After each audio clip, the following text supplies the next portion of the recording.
لور له موبایل په لاس کې ورکړی دی، ټچ موبایل تا په لاس کې ورکړی دی، په واټساپ باندې، په ایمو باندې، په میسنجر باندې چې هغه د پردو هلکانو سره رابطې کوي، پردي هلکان دې سره رابطې کوي.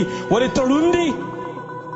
ستا په دې خپل کور کې دومره نظر نه لګي، دومره د خپل حال نه خبرېږي؟ ستا لور چې کوم ده د پردو خلکو سره رابطې ساتي، بل سړی ته خبر دی چې په دې کور کې جنۍ ده، زه ورسره رابطه ساتم، او ته د خپلې لور نه خبر نه.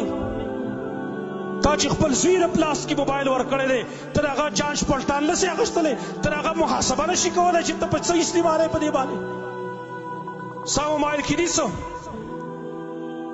دارنګې زه خپله لور او خپله خور چې زه د ډریور سره یوازې ما کېنولي، یو ډریور مې اوس ورسره کله یسې به کالج ته وړي او سکول ته وړي او بیا د هغې سره په سیټ کې ناست دی او ګپې شپې لګوي. فساد خو د دې نه جوړ شوی دی. د جنۍ څه کار دی چې د پردي ډریور سره ګپې شپې لګوي؟ په مخکې سیټ کې ورسره یوازې ناست دي، د موبایل رابطې ورسره وي. دا خو موږ دا نقصان کړی دی، موږ ظلم او زیاتی کړی دی. لہذا معاشره موږ ټوله په خپله باندې ګنده کړه.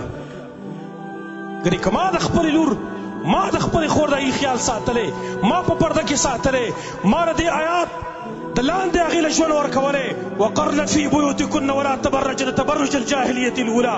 خپل کور کې اوسېږئ، بهر ته بغیر د ضرورت نه مه راوځئ.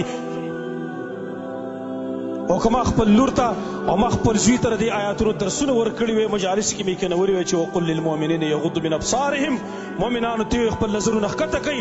قل للمؤمنات یغضضن من ابصارهن، مؤمناتو ښځو ته وی چې خپل نظرونه ښکته کوي. معاشره به ولې ګنده وي؟